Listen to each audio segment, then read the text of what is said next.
Entre cinéma et photographie, la démarche et les sujets de Raymond Depardon ont évolué avec les années.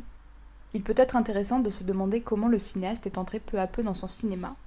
À quel moment laisse-t-il de côté l'observation discrète pour se révéler en tant qu'individu, en tant qu'homme et surtout en tant qu'artiste. Attention, ne bougez plus. Reporter avant tout, il s'est d'abord attaché à filmer le monde, à l'explorer, à le restituer. Sa caméra fait corps avec le mouvement des vies qu'elle capture. Pendant cette période, le cinéaste ne se manifeste pas. Discret, son discours se transmet par le montage et la durée. Ah, scusi. Dai, una volta che c'è l'ho conosciuta. No, l'ho conosciuta, l'ho conosciuta io. Avec San Clemente, le cinéaste commence à exister derrière la caméra. On lui parle, on le regarde, on lui répond, on l'agresse, on lui sourit, on lui allume une cigarette.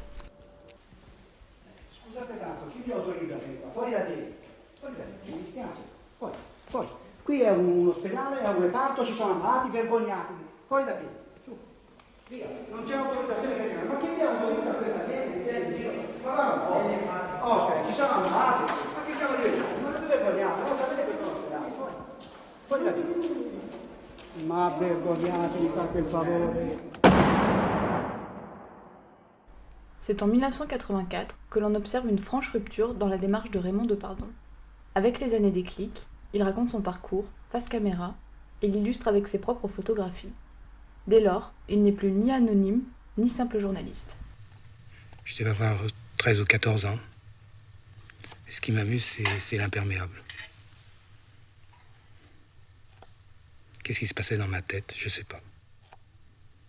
J'avais envie d'être photographe.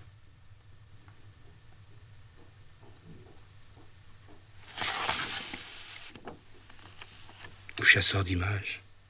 Moins d'un an plus tard, il s'essaie à la fiction avec Un petit quarter. À ce propos, il déclare « Je pensais que j'avais atteint le maximum dans le regard sur les autres et qu'il était temps de tourner un film complètement différent à partir d'expériences personnelles ou d'une fiction. » C'est sa voix à lui qui nous emmène et se confie à nous. C'est la première fois que je suis si près d'elle. Elle m'émeut. Ici, D'où je suis, je pourrais lui toucher les lèvres. il n'y a pas de bateau, Et je il n'y a pourrais pas de barque de m'approcher, pêche, il n'y a pas de être encore baignade, plus près. il n'y a que des requins qui vont à la plage. Allez, je vais vous rendre au policier, vous allez attendre que je vous donne le papier. Oui, madame. À partir de la fin des années 80, Raymond Depardon n'aura de cesse d'opérer des allers-retours dans son œuvre. Il alterne deux démarches documentaires distinctes. D'un côté, il est reconnu comme étant l'un des pionniers du cinéma d'observation. Le cinéaste s'efface devant des sujets de société, des institutions telles que les hôpitaux ou le système judiciaire. Son cinéma respecte la durée, les hésitations, les silences. La réalité préexiste au cinéma, il est donc obligé de mettre de côté ses propres nécessités. Un coup de poing, c'est pas vrai. Parce que j'avais le chevalier, j'ai pas mis de coup de poing. Je sais que j'aurais vraiment blessé. Parallèlement, Raymond Depardon se livre à une introspection et analyse son geste documentaire. Il se confie à la caméra, pense sa démarche au-delà des sujets qu'il met en image. Bonjour. Je suis ici au Cap de Bonne-Espérance, au bout du continent africain, seul avec ma caméra et mon trépied d'amateur.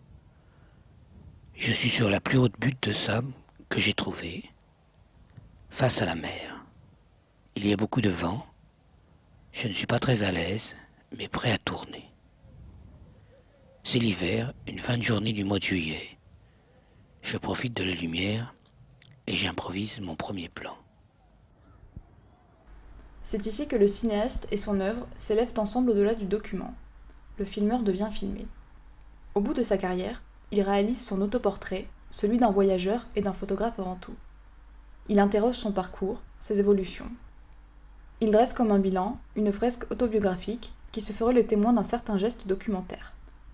Un cinéma qui rendrait tout à la fois le monde et l'homme qui s'y dévoue. J'ai envie pour terminer de vous citer Michel Léris dans l'Afrique fantôme. Lui qui disait qu'il aurait beau faire, il ne serait jamais un aventurier. J'ai l'esprit net, la poitrine calme, il ne me reste rien à faire, sinon clore ce carnet, éteindre la lumière, m'allonger, dormir et faire des rêves. Merci.